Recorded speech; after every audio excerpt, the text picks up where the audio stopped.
We are recording. Cool.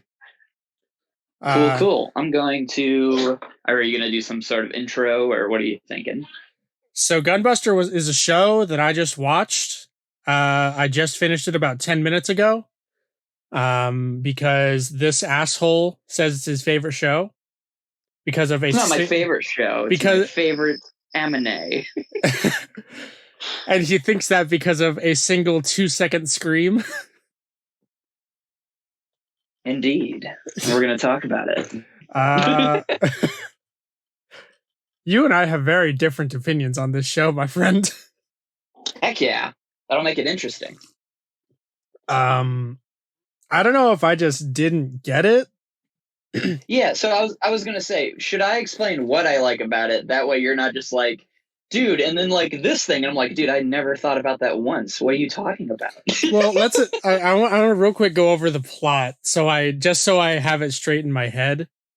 Yeah, go for it. So Gunbuster is a show about Noriko, who is the daughter of a renowned space captain who died at the start of a war. Fighting the space monsters. Yes. So she wants to become a space pilot. So she goes to school to become a space pilot. And she's selected by this vet who is recruiting for some kind of top secret Gunbuster program, I think. Yeah. And he was on the ship that he was like one of the survivors. Yes. From like her father's ship. Yes. So then they go to this battleship and Noriko sucks at everything. And then at the end of the trip, after numerous failures, she suddenly pilots the Gunbuster and beats the space monsters back. And then, what is it, 6 months later or whatever, they go back to Earth and then the space monsters attack again. So Noriko and Amano, who is her classmate and co-pilot before she turned into a bitch, they both go up into space and beat them back again. And then 15 years later, the space monsters attack again. So Noriko and Amano go and beat them back again. And this time it costs them about 12,000 years. Yeah. You know, it's that Matthew McConaughey meme where it's like, this little maneuver is going to cost us 300 years or something like that. Yeah, right. And then they're like, oh, thank goodness the humanity survived. And then the color comes back and then it ends. Indeed. So yeah, I don't know if I just... And they spell welcome back wrong. So, which I love. And I don't know if I just didn't get it, but... Yeah. I mean, well, so go for it. So obviously you explained the story. Was there, with that, because obviously the way you explained it was very like, this is what happened, done. You know, there wasn't too much like finesse or like, and then like this and this and this. It seemed like, you know, your description was very straightforward. So I'm guessing to you, the story felt pretty like thin. Is that kind of what I'm feeling? It didn't feel thin. It felt rushed. What this show felt like, to me, and this may be because of just like hindsight is 2020 and everything, it feels like a prototype for Gurren Lagann. Right. It follows the same kind of plot beats where you have the kind of weak-willed main character who looks up to all of these like other characters that he believes are like strong and in control. And then there's like an older brother type character or like romantic interest in episode 3, and he dies just like Kamina dies. He dies instantly. Just like Kamina dies. And spoilers. And then she like suddenly becomes brave to honor his spirit. You know, not to honor the spirit of her father or anything, but this guy, Smith. I love how they say that in Japanese. I'm like, I don't understand. Is this a mistranslation? No, it's because Japanese doesn't have a sound for th. Yeah, gotcha. That's why it was, you know, Final Fantasy VII, where the whole thing between Eris and Aerith. Oh, okay. I didn't know that. Yeah. Gotcha. So no, I totally understand all that stuff, because those are the complaints that are often leveled at it, where it's like, dude, like, how am I supposed to care about Simisu? He dies in one chapter. What are they, like, supposed to be in love or something? It's not. Yeah. The show is a victim of its short runtime. Part of the problem that I had is, yes, that I couldn't really connect with any of the characters, but even the characters that do have a lot of screen time, because of the short runtime, they don't have a focused enough narrative with everything they want to tell to make me care about them at all. I didn't care about Amano. She was blank. She was white bread. She was so boring. Blue bread. Yeah, blue bread. The coach character was completely worthless. He was like shitty Gendo when Gendo is already shitty from Evangelion. Right. The Russian chick, whatever her name was, the redhead, Jean Freud. Yeah. First off, name, Jesus Christ, hilariously stupid name. Yeah, okay. I can't be mad at that name. That's so dumb. But she was so useless. And the show flip-flops the characters' personalities constantly. Like, at one moment, Amano is like the nicest girl in the world. She's like, excuse me. She's encouraging Noriko at the beginning of, like, in her introduction, and she's like, you know, if you work hard, you can become as good as I am. And then as soon as something inconveniences her, she turns into a raging asshole. And then 2 episodes later, she's like cool with Noriko again. And then in the next episode, she's like, I can't be a co-pilot with her. I can't fight with her. She sucks. To be fair, she does suck. This is true. I'm not blaming Amano for making that decision. I'm blaming Amano for being a freaking tease. But right. But okay. and then you have what is her name? Freud, Young, whatever. And her bathing suit that is like painted on because she can show her nipples somehow through it. Jesus Christ. It's like so stupid. But how she, at the beginning, she was introduced as like this like rival to Amano, and then as soon as the fight ends and they meet up again, she's like, "Oh, I'm just a bubbly girl who's shy and all this," and it's just like, God, you're so annoying. And then she's like starts hitting on the Gendo wannabe for some reason. Yeah, she was like into him too, it seemed like, because then she like later she's like, you get everything I want, and she like slaps her like, all right, take your stupid Gunbuster back. Yeah. So I don't know, none of the characters resonated for me, I guess, is the main problem I had. The space monsters were really boring.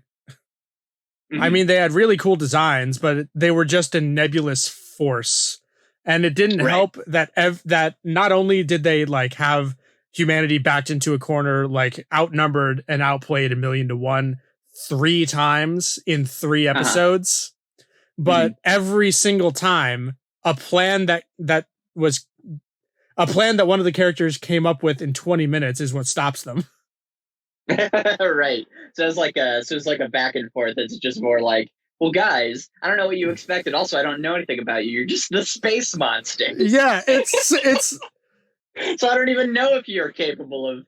I don't know what they can do other than be space monsters. Yeah, it's their job, and it's in their title, and it's like, this is Space Monster. What does he do?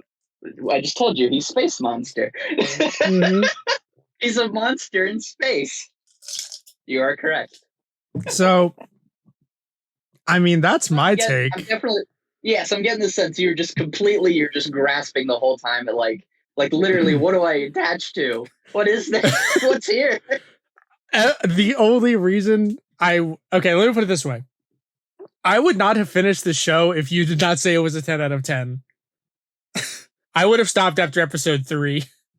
Oh, I totally get. Yeah, no, I totally get you. So do you have anything else to say before I go into kind of my thing? Episode 2 is really good when she goes onto her father's ship in light space. That was really good. Mm-hmm. But that was cool. So it's batting 1 for 6 for me. It's 2 for 6. 2 for 6. Well, Episode 4 is pretty good. Okay, is okay too.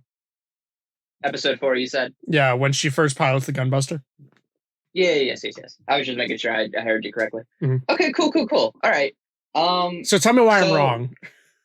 Oh, I'm not going to tell you why you're wrong, because you've explained what didn't attach you to it. So now I'm going to kind of explain, like, episode by episode, like what guided me through it, why I loved it, like all the way through. I'm not going to be like every single detail or whatever, but just kind of like guide you through, like, here's what I attached to, and here's how that tied into all these things that maybe you weren't as invested in. Sure, go ahead.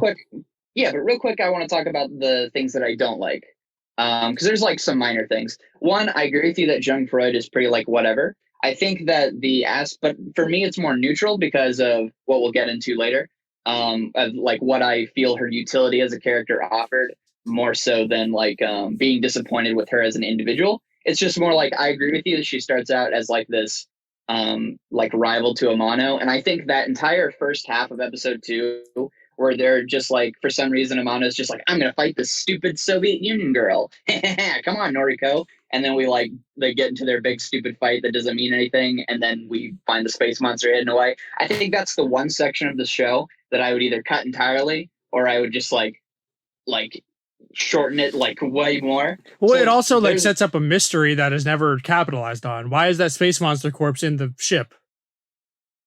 Right. Yeah, exactly. So that whole little section is probably my least favorite part of the show. And I would say that Jung Freud, I'm pretty neutral on as a whole on her character, as far as like utility. But everything else about the show, I absolutely love. And the reason for that starts as pretty much just early on as episode 1 with Noriko herself.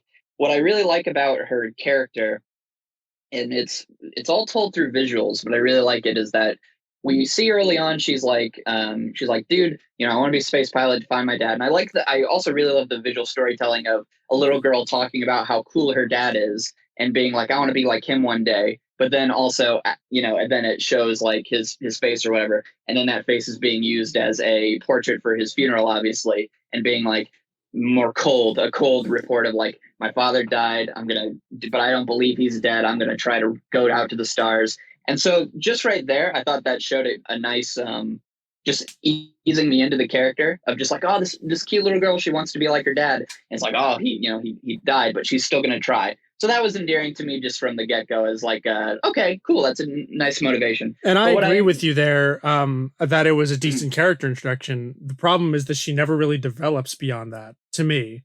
Like, okay, gotcha. She has her baseline personality of that she's a klutz, right? She's a klutz who has big ambitions, but doesn't understand that it's hard work that's going to get her to the places that she wants to go.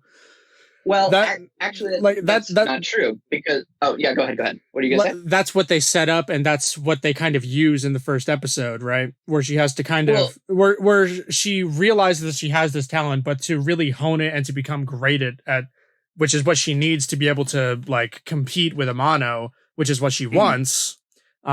She has to work hard, and she has to really, really focus on her training, right?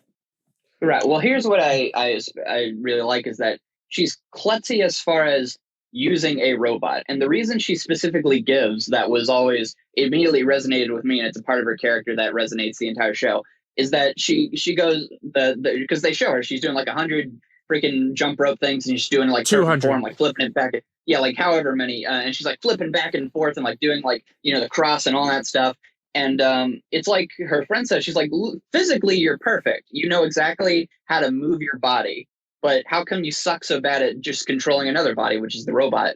And she's like, well, it's because of the monitors. Seeing all these like flashing lights and all these different gizmos and lines and things on screen, it overwhelms me, and I don't know how to process it. And that's something that for me in life, like I suck at math. And usually the reason I suck at math isn't because I can't be explained the problem. It's that when I see all of these numbers and these ideas on screen, it's also why I kind of have hard reading stories, is that I'll look at the page and I'll read it all, but then I'll kind of second guess like, okay, did I miss something? Wait, when they said this, did it mean this? And then I'm frozen. And it's also just a hindrance in my life in general in terms of like overthinking something and then not taking a step forward.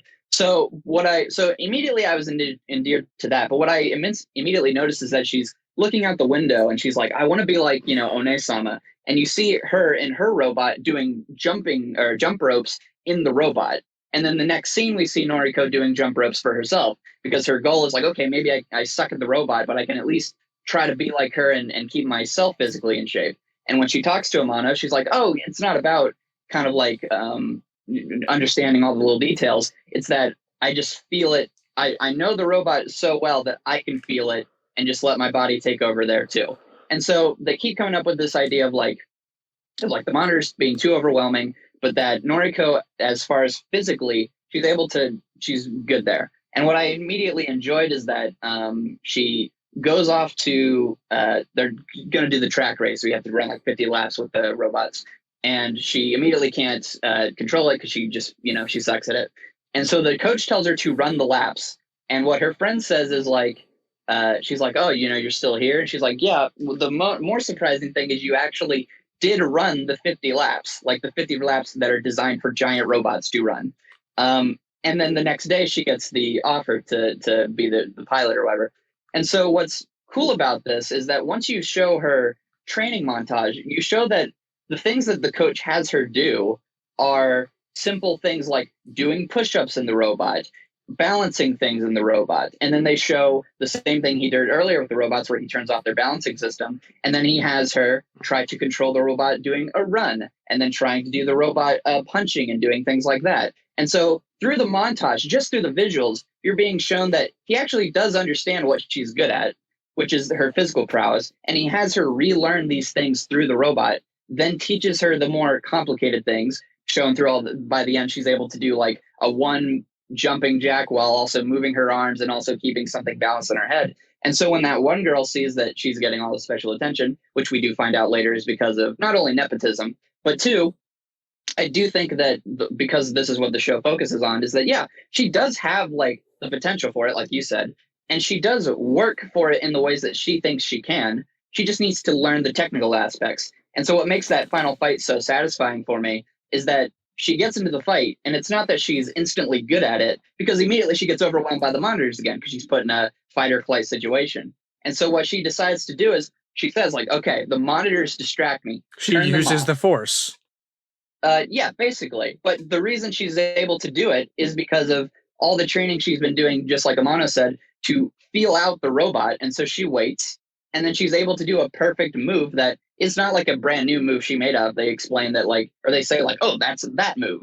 And so she's able to perfectly move her body with it because she's actually trained to use the robot, and she doesn't let the things that distract her, the monitors, get away with it. And I thought, oh, that's so cool. I thought that's so cool. And that made the victory for it feel even more satisfying to me, because it was like, oh, she still had the problem, but because she actually worked hard to like get used to the robot and did what Amano said, which was make the robot kind of feel like it's yourself. I was like, that's such a cool merging of this idea of being able to learn a skill, but still keep your base skill and not completely overcome the thing you're weak at. Sorry about that.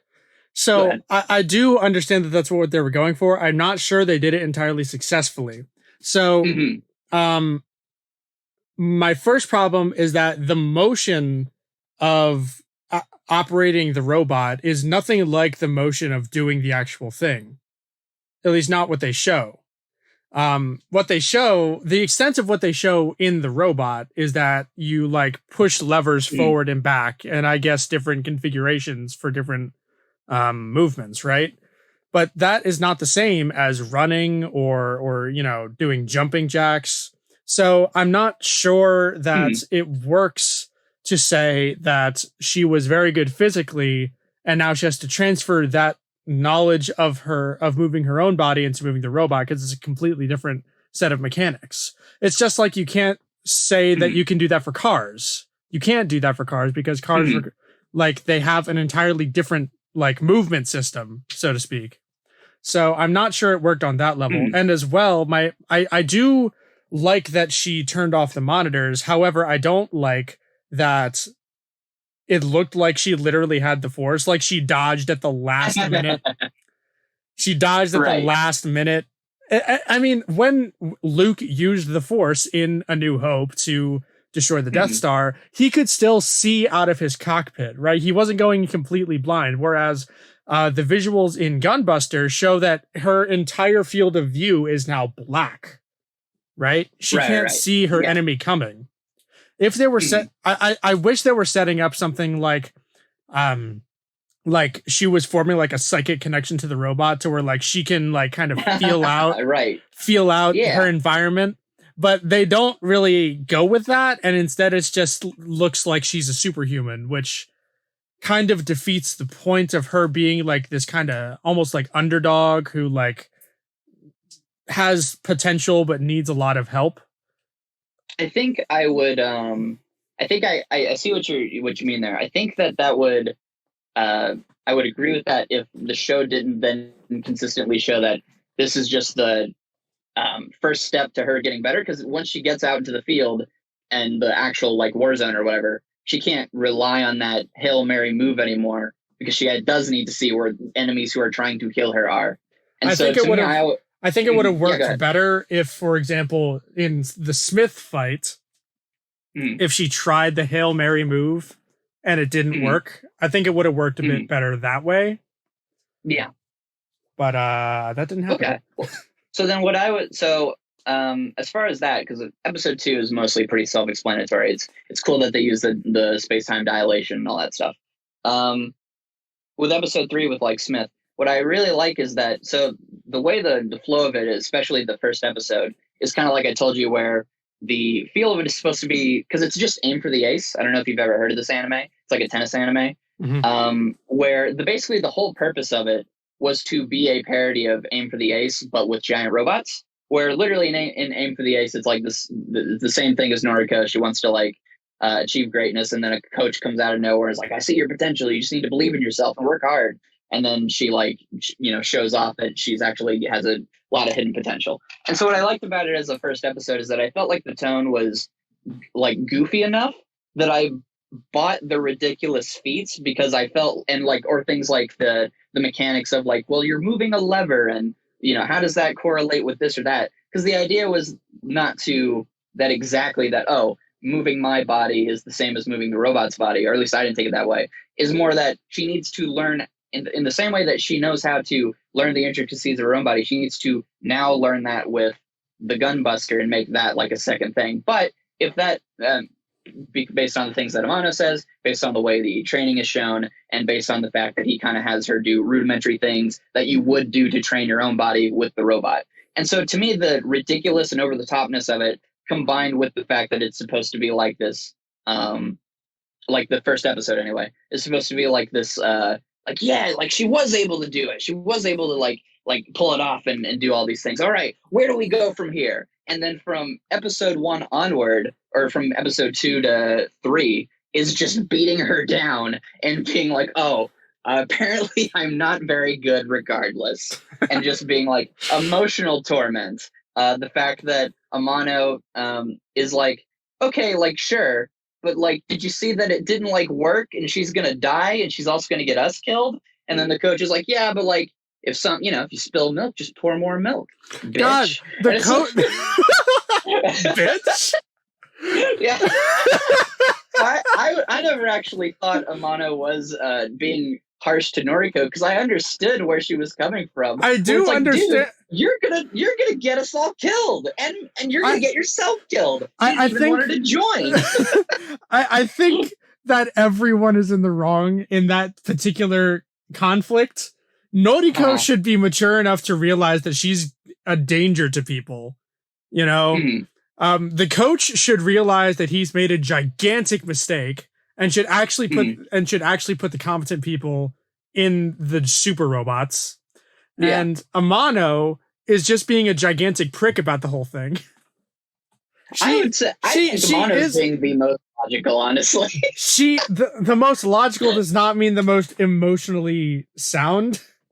Like, would you not? Why would you just gotta say? Why would you not check if someone was listening in on that conversation? Well, the reason I respect is because after she said it, she's like, "You were listening."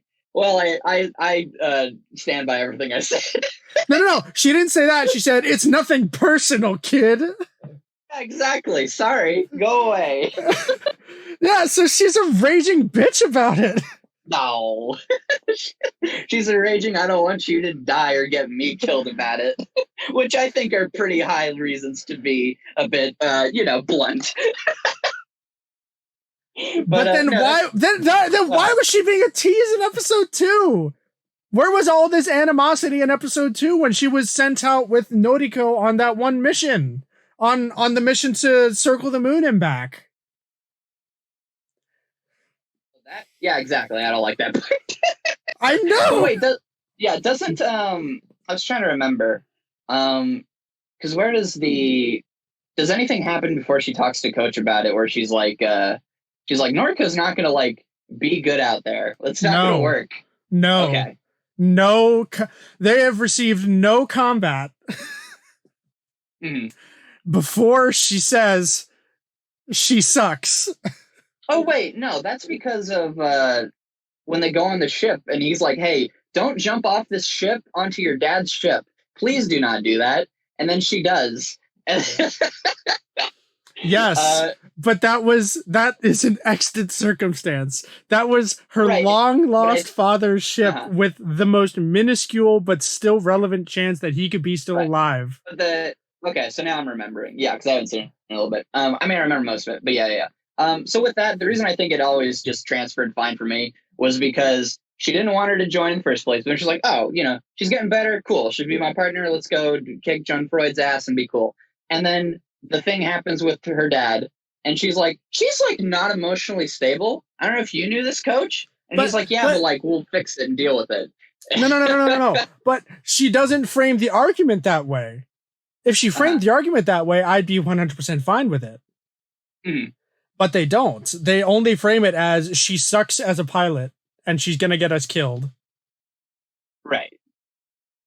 Gotcha. So you're saying like, yeah, that's an extra extraneous circumstance. She might be better. You don't know that she's not going to be better in combat. You haven't seen it. You haven't done it yet. Right. Yeah. And as well, gotcha. And as well, like if they're going to say, oh, she has she's in this for too personal of a reason. Like she's not being professional about this whole piloting thing when lives are on the line. She doesn't belong up here. If they framed it that way, I would be much more willing to accept that Amano is suddenly being an asshole about it, because she was just witnessed a very good reason to bring up this exact argument, right? Mm-hmm. Yeah. But no, it wasn't given like that. Gotcha. I think for me, I just followed the emotional logic, but I understand that you're saying that those points that I'm like being like, oh, I think that makes sense. You're like, yeah, but they don't frame the points like that. Instead, it just feels like we switched anger port. We switched to anger mode unreasonably. Yeah. Yeah. All right. That makes sense. So do you have anything else to say on episode 2? With episode 2, no, I think that's fine. I did message you where it's like, are we led to believe that the father would have been just fine if he just went into the hallway? Because only the bridge was destroyed in the entire ship. Asunder. Yeah. Yeah, it seems like that was the case, that he was just like out there like, all right, hopefully someone comes. And then a giant space monster was like, chomp. It's like, well, that would have been nice if I had took a bathroom break. Literally, dude. God, that was so lame. That was the worst part of episode 2. I think it's a nice little tragedy. I like that. I always like in stories like the kind of things of like if you just made like one simple change, you would have been fine. But it's a tragedy of stupidity. All right. Anyway. Wait. Yeah. Go. So with episode 3, what I really like about episode 3 is that the whole point of it is to just basically pile on Noriko and give her this scenario where obviously Amano is not giving her much love. And then obviously the coach is like, deal with it. Won't notice me. Yeah. And so what I like about the Smith character is that you still see how like immature she is in the fact that she's like, yeah, like, or even when they first meet and she's like, Onesama and I are like best friends and we're going to like freaking kill monsters. He's like, all right, whatever, bro. And then later she's like, I'm really sorry. She's not my friend, apparently. She's like me. Should you be my partner? And then she immediately gets him killed. That episode alone made me not like Noriko. Mm-hmm. And she never really recovered as a character for me. Gotcha. So what I like about it is, again, when you have the first episode is the contrast of like, it's like the positive version. It's like everything worked out. We trained and we were cool at robots and we did the super Inazuma kick and then let's do it. Then episode 2 is like, but your dad's dead, sucks to suck, your whole motivation's gone. It's like, all right, well then we have episode 3. And he's like, well, at least I have. Wait a minute, friend. What is Noriko's motivation anymore? Yeah, she's just stuck in space now. And so then she's like, well, at least I have Amano as my friend. She's my One-sama. I look up to her. And then she's like, actually, I don't really think that's good. And I think you kind of suck and you're going to get us killed. He's like, well, there was that boy I talked to. Maybe he'll give me some sort of affection. And she even has that moment where she like drinks out of the thing. She's like, was that an indirect kiss? Because she's freaking a dumb teenage girl. And so she's like, okay, I got that. And then she gets him killed too, because she freezes in combat, which is everything everyone said. And then the coach is like, well, put more milk in it, bitch. And I'm like, no, this is not how this is going to work. And then what I like is that she goes to coach and she doesn't finish the sentence, but it's, like, basically it's like, if I go out with a One-sama, then I'll, and it's basically like, she's like, I'll get her killed. And the coach is like, all right, so maybe this is like a bad mistake of picking this girl. Catastrophic proportions. I should probably train her properly. So then we get to episode 4. So episode 3 is basically just trying to pile on Noriko as much as possible that she sucks. And then the first half of that episode is the same, where that Jungfrau is like, come out and fight me in space. And then she's like, dude, space is where that boy I got killed died. Uh-oh. And then she has another PTSD breakdown. Once again, freaking Young is used as a rival plot device. Yeah. And so basically where we go from there that I really enjoy, and it's the scene that basically made me really like I already like Noriko, because I was already just like on her side from episode 1. And I was like, that sucks about your dad. That's really horrible. And then for episode 3, I was like, man, you just can't catch a break, huh? You just like suck. And it's like, you're just put into the situation by some guy who was like, but I'll like make her good. And it's like, I don't know what you do about that. You say no. Consent is important. Yeah. And she's, but she wanted to come up here in the first place, and then he died. Her dad died. So she's just stuck here. Couldn't she like transfer to like the mess hall? No, because she's gonna hang out with One-sama. Duh. We're gonna be pals. And not fucking anymore. Not anymore. Not by episode 3. I know. Well, that's in the episode where she's like halfway through. She's like, that's not gonna happen. She's like, hey boy, will you like be my friend, please? And then he dies. So I was really feeling bad for her, because I'm like, I don't know what you do. You just keep getting thrown around from situation to situation. But she's not thrown around from situation to situation. She just sucks and everyone hates her. I know, but she came here for a purpose and they took it away from her. That stupid space monsters. So I'm just like, I know, it's great. So then we get to episode 4, and we have basically the scene I really like, which is basically she's like, all right, I'm gonna pilot the robot, and then the coach, after being like, just pour more milk, bitch, he's like, actually, can't really pour milk if we're out of milk, so I'm just gonna put you back in the barracks, please don't die. And so she's like, oh, I guess I really suck if the guy who believes in a useless person is like, maybe she actually is useless. This isn't very good. And so she goes back to the brig. And what I really like about that scene is basically that she just starts having a panic attack where she just starts heaving. Is like, dude, so wait, if he put me in the brig, that means like he really thinks I suck. And if he really thinks I suck and we're all fighting space monsters, then we're like probably going to die, right? Am I going to die? And if I'm going to die, am I just going to be here crying and dying? Because I just cry about everything? Yes. Oh, God. This is terrible and bad.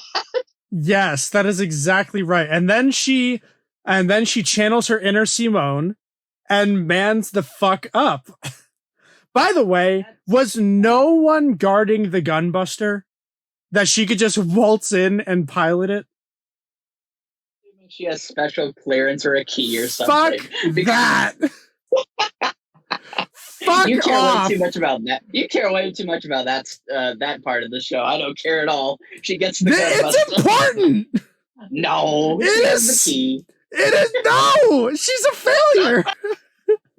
So we see the gunbuster and that he's making it for her because he's in charge of it. And so we get to the coolest little visual thing. Why couldn't they have given us a scene where she goes to pilot the gunbuster and the door is locked and she's like, fuck, and then it suddenly opens like without like any prompting, and then it's revealed when Coach like comes onto her screen and is like, go for it, kid. It could be revealed that he opened the door for her. Yeah, that'd been cool. I just didn't ever think about it or care. Well, I do. I care about that kind of thing. That's very fair. I'm the guy that cares about why Luke's lightsaber is with the ugly CGI Cantina chicken in Force Awakens. That's fair. So go ahead, keep going, and I'll interrupt to yell at you. No, it's fine. It's fun. I like this. So then what I really like about the visual of the inside of the gunbuster is that we actually see earlier in that episode, she's like training inside like a dummy bot or whatever. And the inside of it is completely different from any of the other robots that we've seen up so far. Because the way hers is designed is that it straps to like her body. And so it literally is just her body controlling it. Which is different from the way they had like these weird left things that they were using. It kind of makes you wonder why they didn't just design every robot like that.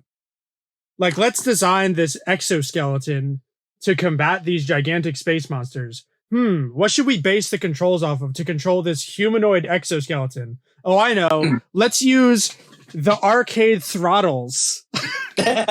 Well, the way they talk about it is that the Gunbuster is like the newest, like bestest model that he's making. So I would just assume it's just a question. What's up? So we have the Gunbuster, right? And apparently we have the Gunbuster 2 later on.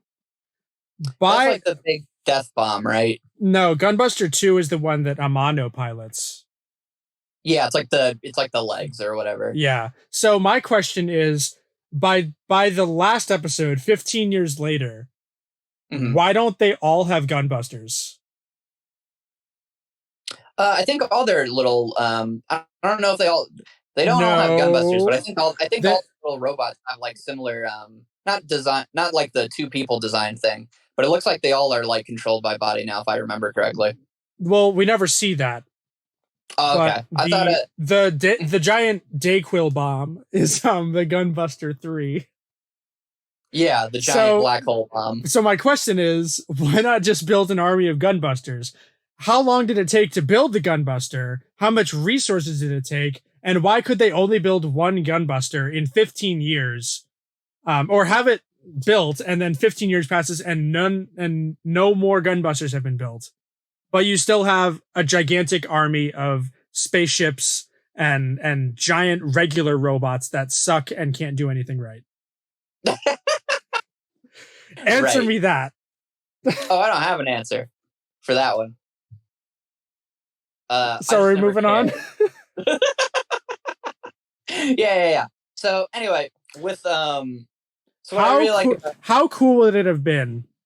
Yeah, for the black hole bomb to fail, but then Noriko rallies together this like gigantic army of other Gunbusters, and they just go to fucking town on the enemy fleet and destroy like all 12 billion of the ships. Wouldn't that have been cool? Yeah, that would have been really cool. So go ahead, keep going.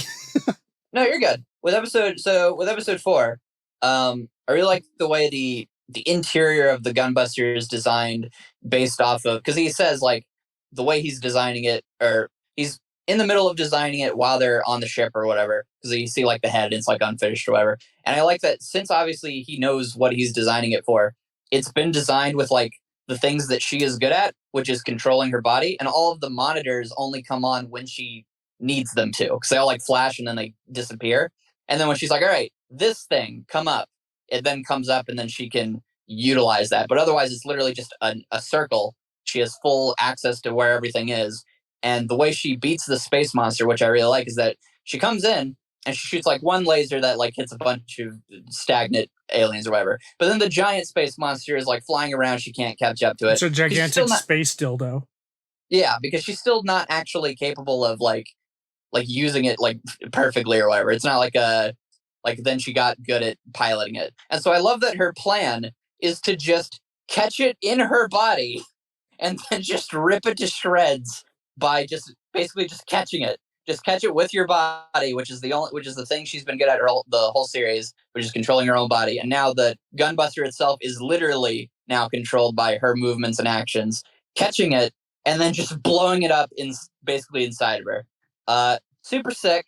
And I like that the basically the answer to the moral quandary of do I suck is fuck it. Just do it anyway. And then the moral quandary to crap, I still suck and we're fighting it is fuck it, I'll just blow you up with me. And then if I catch you, you can't go nowhere, idiot.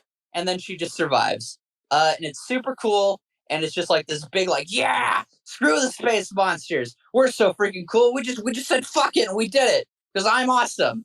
And it's this awesome little moment of basically, it's the type of thing that I always try to apply in my life is when I overthink things is just do it. And I like that her just doing it isn't, oh, and then she's like, can do like a billion different moves that we've never seen before. It's that she still sucks at the normal thing. And so she's like, screw it. I'll just catch you and blow you up.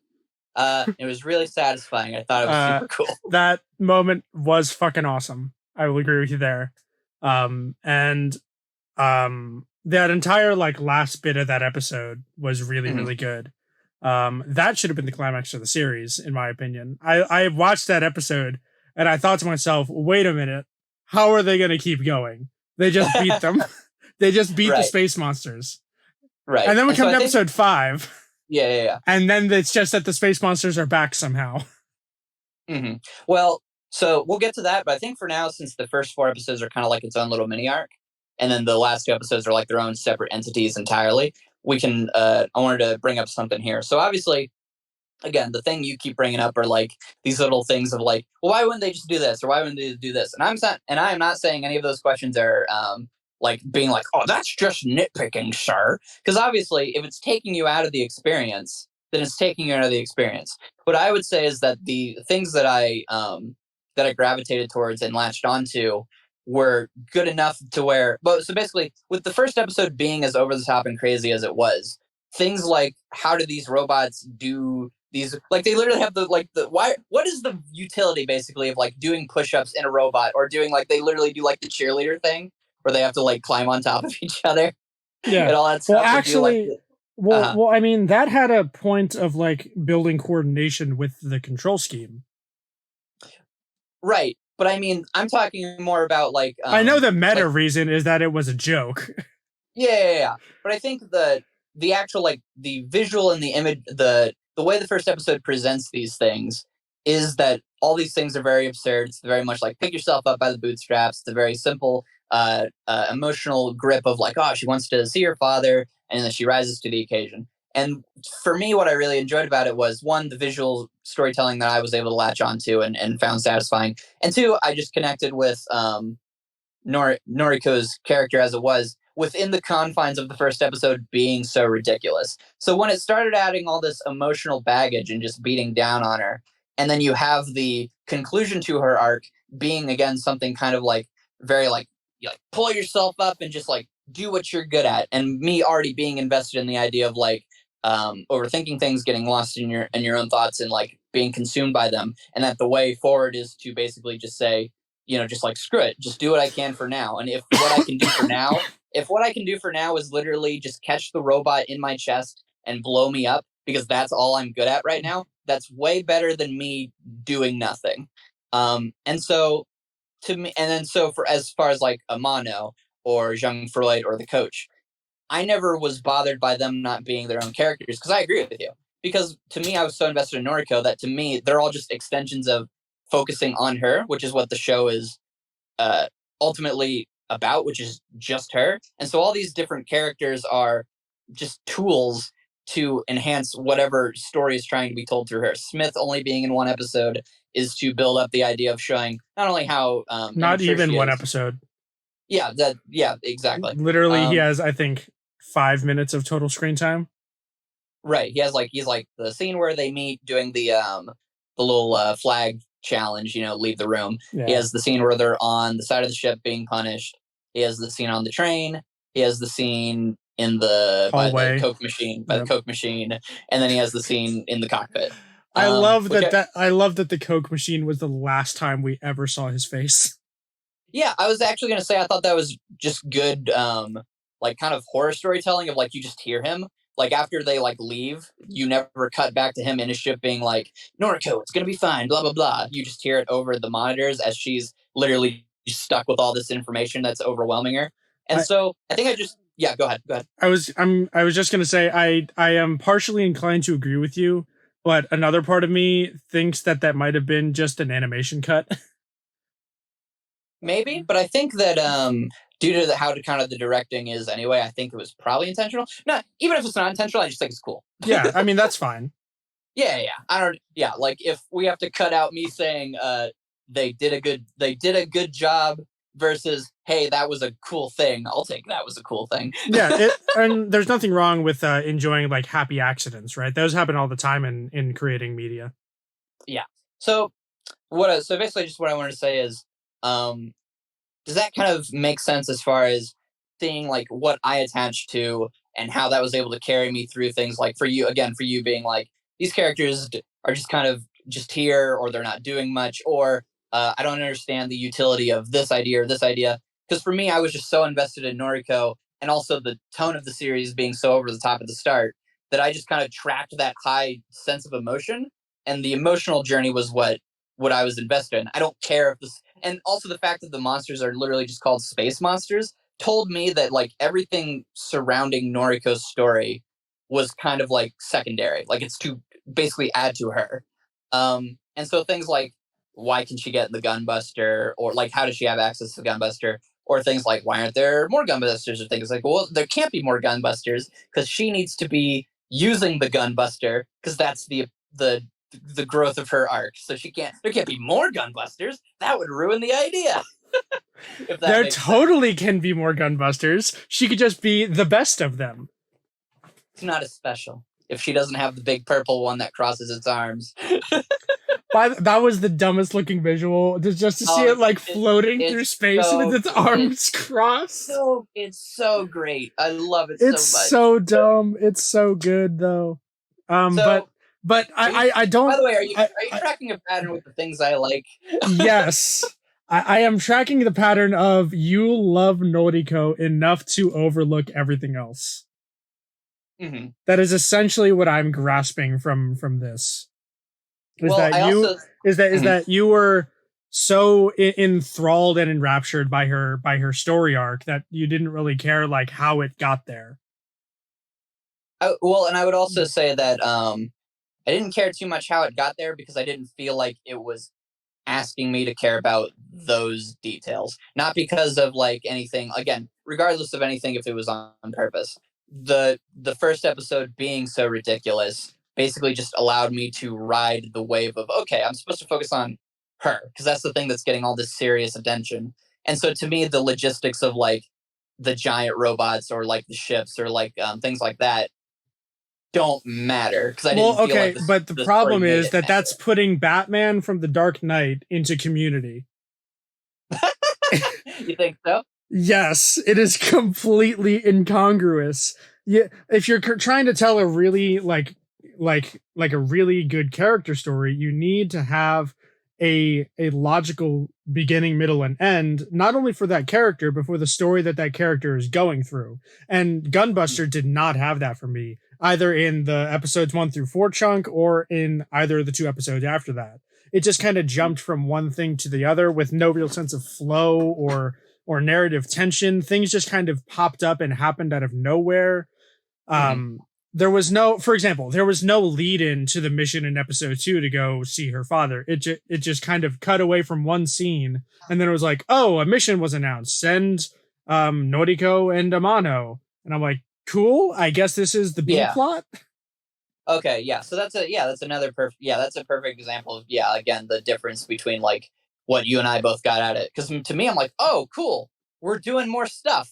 Let's see where this goes. And then obviously it's a contrivance of like, whoa, it just happens to be her father's ship and blah blah blah. And I'm like, well, of course, because that makes for a cool emotional like gut punch. That's really good. That's really interesting and cool. So well, I mean, that's not my. Well, it's my problem isn't that like. My problem isn't that she was chosen for that mission, or that her first mission happened to be going out to find her father's ship. I didn't mind that at all. That's like complaining about freaking Batman meeting Selena Kyle at a party, you know? Yeah. Like, it's just gonna happen. I don't care about that. What I do care about is that Noriko is a terrible protagonist. Where she can't. I don't necessarily mind that she sucks, because Simone sucked, right? Yeah. But not only did we have a character to latch onto as Simone grew as a person in Kamina, we not only had a large cast of characters though they weren't deep, they were colorful and engaging in that sense. Right. When they were focused on, you didn't hate being around them. Yeah. But it was enjoyable moment to moment. What really sells Simone's character arc for me is that it was given time to breathe. Simone didn't finish his character arc until 10, 11 episodes into the series. Whereas Noriko essentially starts her character arc in episode 2 and finishes it in episode 4. Because in episode 1, you have the happy-go-lucky ending, but then she kind of resets to her baseline personality, but with a couple new skills in episode 2. So it just wasn't given enough time for me to really engage with it. You know what I mean? Yeah. No, I totally get that. And I guess for me, what I would say is that because again, with the other characters where you're saying in something like Gurren Lagann, they were likable and fun and you like being around them. What I would say is that since you're right in that since I was so invested in Noriko, I wouldn't say though that I don't care about anything else. It's that the things I cared about everything else was how it would directly emotionally affect Noriko rather than the other details, which would be how does this affect the I guess story flow or progression. So again, for something like Jean Freud, the reason I don't like the sequence where she fights Amano is because I don't know what any of this has to do with Noriko, because it doesn't. It was just setting up a rivalry between those two that goes nowhere. So that's a negative thing. But for me, it's not a negative thing because it's a drop storyline or because it wasn't properly fleshed out. It's a negative because my core appeal, this has nothing to do with it. Whereas for things like Amano's character or Smith, who's barely in the show, or Jean Freud, the reasons anytime they were on screen I was invested is because usually they were, except with the exception of the episode 2 section, they were either talking about Noriko, reacting to Noriko, causing Noriko to feel a certain way, and either just basically allowing her to react to those things and me trying to be how you gonna push through this? How are you gonna do it? And I liked that the way it was simple, but it was still tied into where it started. So, and I know you didn't say this to be ha, idiot, you're dumb, you don't like stupid things, or you're where you even if you think it's stupid, but I when you were saying oh, you just don't care. I would just specify that I do care about yeah, that was pretty blunt. I'm sorry. No, but I'm saying this so you don't feel bad because I'm over explaining it. So, no. I mean, I'm trying to say. So I'm just trying to ask: does that make sense in the sense that I'm not saying that my mind went blank when those things are on screen? Is that the things I was getting out of them were feeding back into what I already liked, and anything else I'm just well, that can just be there because it's all servicing the thing that I'm invested in. Yeah, and that makes total sense to me. That's a perfectly reasonable way to enjoy it. It's just not how I consume media personally. No, and that's fine. I just wanted to make sure that by the end of this, you weren't I still have no clue what he likes about this show. What I'm going to come away with in a sentence is he liked Noriko and anything that dealt with her. Yeah, exactly. So which is fine. You're Ian, go to your My Anime list, change Gunbuster to at least a 5, and then just put Noriko in your favorite characters list, and we'll be good. I mean, you're not wrong. I would probably rate it a 4 myself, but that's fair.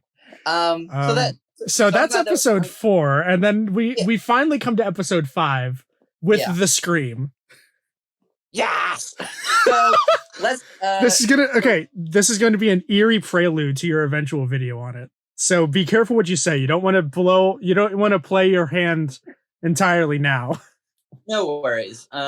Basically, all I'll say about episode 4 is that, again, the reason, because again, you brought up and then we fight the space monsters. Again, for me, what was of value with the episode, and what I think is really the emotional crux of this last 2 episodes, and what I really love about it, is the idea of time dilation.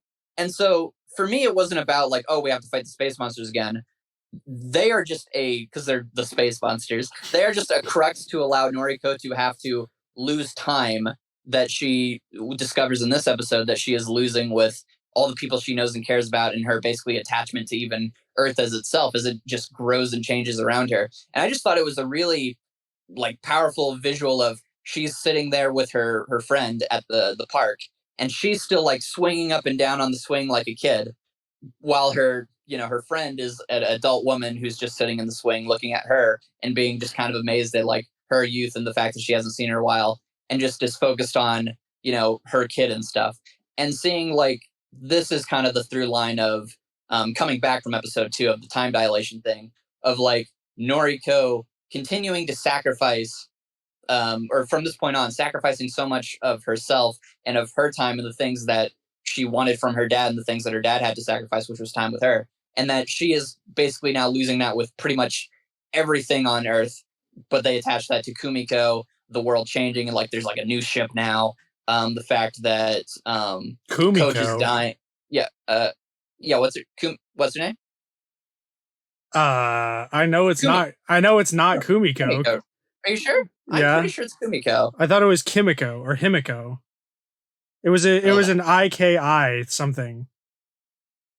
Or IKI. It's Kimiko. Kimiko, there it is. I was gonna say Kumiko. Are we watching fucking Hibike Euphonium? No, that's probably what happened. Can we watch Hibike Euphonium? My brain probably just blurred. And it was Kumiko. Yes. Kimiko. So yeah, she's sitting there and she goes now it's Himiko meets Kiki's delivery service. Perfect.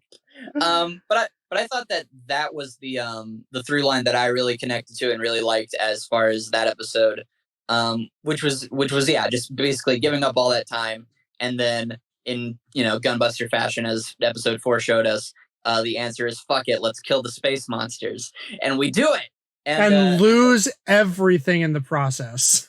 And lose everything in the process, as we literally have to lose in episode 5 or in episode 5. Mm-hmm. Because they detonate that black hole and it fucking ravages the Earth. Yeah. And it's things just getting worse and worse, but it's just all we can do. And I think so. Again, for that episode, I don't know what your thoughts on that episode specifically are. Episode 5. Yeah, episode 5. I thought it was okay. Mm-hmm. If it was if Gunbuster was a 4-episode show, and then it had the 2 OVAs as the final 2 episodes, I'd be fine, because it's an epilogue or an after story of a what if kind of deal. Yeah. But as a part of the same show canonically, and it's supposed to be watched in essentially one sitting, it did not flow at all. Gotcha. I will say the first real quick. Go ahead. The first 4 episodes essentially take place over the course of a year. Yeah. And then episode 5 suddenly jumps to, it's 6 months later, or 5 years later, or it's over a decade has passed on Earth since you've been here. And then fucking it was even worse in episode 6, where it's 15 years later, what? Yeah. Why do we care about anything that's it's 15 years later. You won the war, but apparently not. Apparently they had to build a gigantic Dayquil bomb. Yeah, the giant mega bomb. Yeah.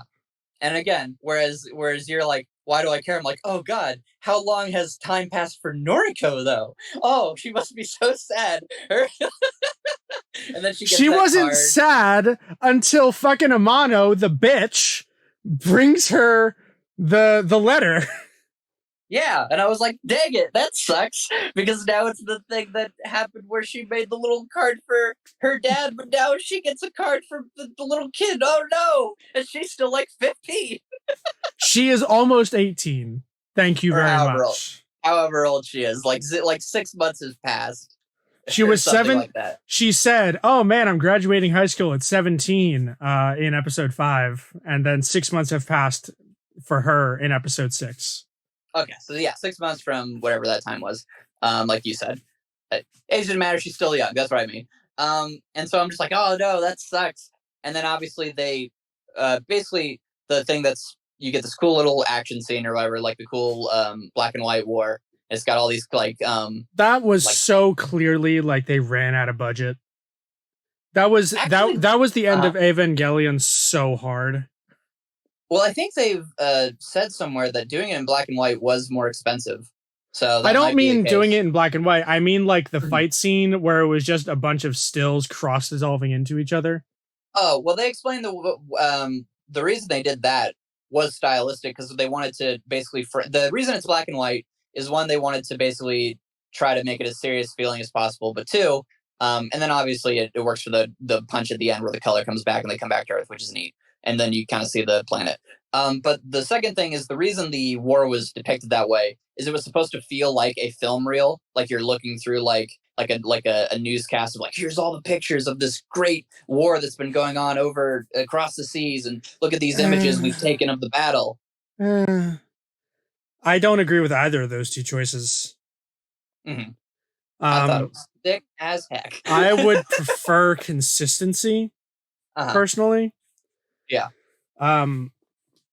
It just it severely took me out of it. How I shifted from color to like straight black and white randomly in episode 6. Yeah. And you're like, but why? Yeah, exactly. But why? And even now that I know the reason, I'm still like, but why? Yeah. Whereas when I watched, it was like, oh wow, this is cool. Like what are we gonna do? It just made me question the site I was watching it on. It's like, what? Did they come into some random piracy shit? Yeah, you messaged me and you're like, is it broken? Did something happen? Is it supposed to be like this? But and then the freaking film reel part, it just came off as kind of lazy. Gotcha. It didn't really affect me, especially because the images were blurring together and flying by so fast that it was really hard to comprehend any of them. Mm-hmm. So it literally did nothing for me. I could have closed my eyes for that entire 2-minute stretch of that entire battle, and I would have missed absolutely nothing in terms of my enjoyment of the show. Gotcha. It did nothing. In fact, it took me out of the scene because it was such a stark departure from the rest of the show. Gotcha. By the way, what did you think of the fight in episode 5? Well, I don't like Amano, and she was kind of the emotional center of that fight. Mm-hmm. I do like the callback of the, lightning kick? Yeah, where they do it together, and now it's like a super kick. Yeah, I love that they have a magic cape that can deflect lasers. That was ridiculously awesome.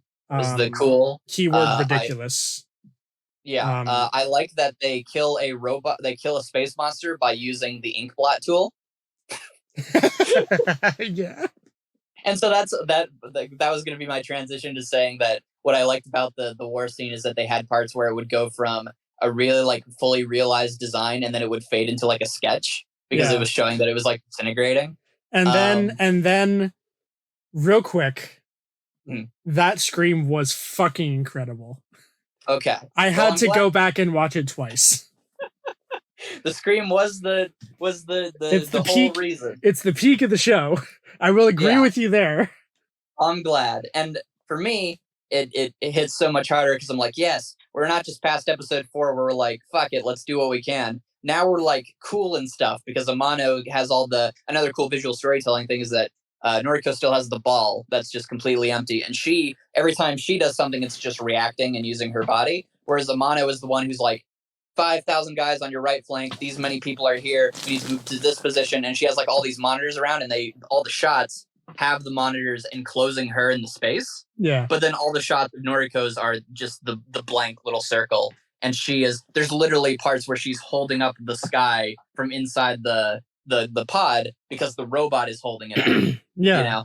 Well, that just seemed to me like the design aspect of the Gunbuster, which is like the top person pilots it and the second person does like logistics. Right. And why that's really cool is because the Gunbuster was, as the coach said, while he was working on it, he designed it for her, which again calls me back to episode 1 and the ways we've Wait, kind of he grown. Designed it? Yeah, he's in charge of it. He's in charge of it. He designed it? Yeah. When did production on that Gunbuster start? Doesn't matter because it's for Noriko's arc. It 100% matters. It 100. Okay, for him to have built that and not to have been able to build more 15 years later, we're back to this. But he had to have started building it either right after Noriko was born, which is impossible because he was still on the fucking ship, or before she was born, which is still impossible because he was still on her father's ship. I can't believe that Noriko's so cool that someone would build her a robot that fast. No. And how did he know about fucking Amano? Well, she's just like the top student or whatever, right? So if she's the top student in Japan, they state that she's only the best in Japan. Why didn't he like go to other countries and talk to other ace pilots? Why are there no adult pilots?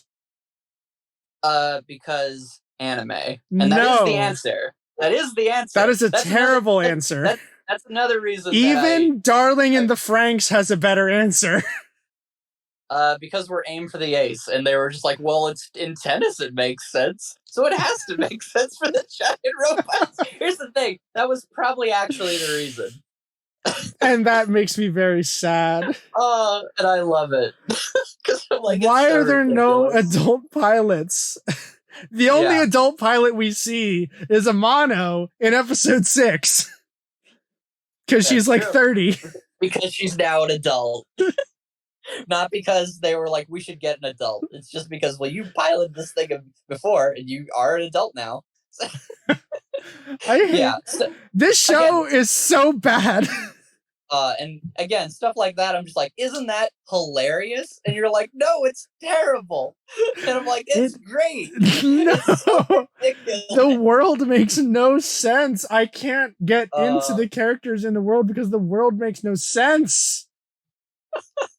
Noriko doesn't have to make sense in the world. She just has to punch the world. That's the point. She needs... She just has to fight space monsters. Frodo Baggins cannot work outside of the Lord of the Rings. The good thing that Noriko doesn't exist in that movie. But what I'm saying is, he is a match for the story that is being told, and he is a match because the world makes sense. Right, but the story in Gunbuster bends to make sense for Noriko because her story's cool. Oh my god, Noriko is the most powerful entity in the universe. She can warp reality itself to her whim. She kind of does it when she rips off her shirt and blows up the universe. And everyone's cool. And shows her boob. Yeah, that had to be in the show. It had to be in the show. That had to be in our finale. I think that the fans. Wait a minute. Like 12,000 years later, is she still missing the boob? Oh, they just don't have the shot. Like, they just don't show it because they don't want to ruin the mood. I wish they did. I wish it jiggled when she was like laughing I wish she was like bouncing up and down, and it was just like flopping. Again, and then you say that, and then for me when I watched, I was like, dude, it's like when a dude gets shirtless, but it's my badass daughter Noriko. I thought it was the coolest thing ever. We're such degenerates. It's the coolest. Or maybe it's just me. Because you're like my daughter Noriko, and I'm like that bitch Noriko. Stripping for the guys. Stripping for the universe. It's for the universe, everybody. Nah, but again, for me, I just thought it was cool. I was like, that's the coolest thing ever. It's like she ripped off the front of the Gunbuster, but it was like herself. And it's like when a dude takes off his shirt, but it's like a cool anime girl. Oh my gosh, it's so cool. And then her scream's really cool. And then like dude, good for that voice actress that she was like, oh, you need me to scream? I'm not going to scream like a girl. I'm going to pull out my soul and just like scream from my bottomless pit of despair. Her career peaked in that moment. Well, because then she became Akane from Ranma, so you're probably right. Akane sucks. Oh my god, the fucking... You didn't need to do her like that. The rise and fall. Oh god, but, Anakin Skywalker all over again. But I think because I'll have to get off soon. But I think real quick the actual ending of like Noriko, having to give up Kimiko and all these things and being like, yeah, we'll totally see you again, young Freud. Ha ha ha. I lied. Oh god. And then 12,000 years in the future. I just really think that it's a cool story of Noriko just becoming this ultimate hero, like her, basically, but just like even going past her father, she destroys the space aliens, all that stuff. And that it's just really powerful that the world 12,000 years later still remembers them, still waited for them, and that they got to, even though Noriko literally had to give up pretty much everything about her entire life. She had to give up her friends, she lost her dad, she lost the one guy who at the time was emotionally resident for her, and she still had and then she lost most time with Amano and Coach. And I don't know about you, but I forget most of my high school friends. Oh yeah, I forgot them like 6 months after I graduated. So, although but to be fair, in like her mind, it was like 6 months late. No. It was at least a year, if not more. Well, I still keep in contact with like 5 of my high school friends, so that just might be a difference. Sure, but like, and that was like her only friend. But why didn't Kimiko get a new friend? Huh? Oh, you mean Noriko? No, the best friend character who stayed on Earth, who's a mom. I mean, we don't know if she doesn't have friends. I don't know if that's relevant. Yeah, but she still refers to Noriko as my best friend. Yeah, because it's anime and they had a powerful bond. God, fucking anime. You're like, I hate you, Ian. I do in this moment. But like, I don't know. What'd you think of that kind of like final scene? I also like that they misspelled welcome back because the idea I think is that, I mean, obviously language would have changed so much, so that means it's probably like an ancient language and they couldn't get it all right. So it's like they had to use the futuristic Google Translate. Yeah. But so I really like that. How did they know that they were coming back at that specific time? I think they did say like they would be able to calculate that, just because they've been able to calculate like, oh, if we go for this long to go after that ship, it will be this much time. And then I guess, but then what if something goes wrong? How did they even know that they made it out of that explosion? Well, Jung Freud was just like, I'm going to make sure that you have a big welcome party when you come back. So the idea is that she must have set it up all those years ago. God. So that's like her final gift. I guess. Sure. But how does math? Well, I mean, it's an okay ending. I'm not sure it's a happy one. It's not a happy one. Humanity is saved, but Noriko and Amano are still fucked. They're going into a culture 12,000 years into their future. They're going to be experimented upon. I think they're been seen as heroes, so it should be okay. Sure. You're telling me that we wouldn't... If George Washington came out of a spaceship, do you not think we would experiment on him and run a fuck ton of tests on how he survived? But Professor Sight Avery, is George Washington a cute anime girl? No, he is not. Wrong. So your argument is unsubstantiated. You don't think they're going to worship at the feet of their goddess anime who saved the universe? And on that note, we are going to end things off. No biggie. This was super fun. So I always like talking to you about things. Overall, yeah. My final thoughts are: I couldn't connect with any of the characters, and the world made no sense. But it was a harmless ride, and there were some standout action scenes and iconic moments that affected future shows that I love. Overall, I'd give it probably a 4 out of 10. I'm glad I watched it. Cool. What's a 4 on your scale? Because I know some people, it's like a 7 out of 10 is like, it's like, that's barely good. It's like, that's not how numbers work on a 1 to 10 scale. A 5 is a 5 is the worst score for me, because a 1 out of 10 is something that pisses me off, but at least I can get passionate about it. And the closer you get to 5, the more I just become really bored and just completely unengaged. Because a 5, average movies are the hardest to watch for me. Yeah. So 4 is probably something where it's like missed potential or something like that. Where it's like 4 is I was slightly engaged the majority of the time, but it wasn't necessarily a good engagement. Yeah. Okay. And then for me, like I said, Noriko is the character I attached to the most. So anything that came out of the story, I always just looked at how does this going to affect her, which I think for the most part, the story made sure to make sure that those things were directly tied to her, even if those characters on their own maybe weren't giving their own entertainment value. I was more invested in Noriko enough that all those things I was still invested in, because I was like, oh, how's this going to affect Noriko, blah, blah. So her story of the things that I said that I deeply related to about her, about overthinking and trying to get through that. And then just the general stories of being a hero and kind of living up to what her father did and going even past it. And even though that she basically gave up basically everything about her life, I think that's just something that's always really inspiring. Self-sacrifice is why I like My Hero Academia. So that's just another aspect of her character, other than the kind of like more normal things I relate to about her. That's just kind of really inspiring, cool. The visuals are super good. I really love the directing.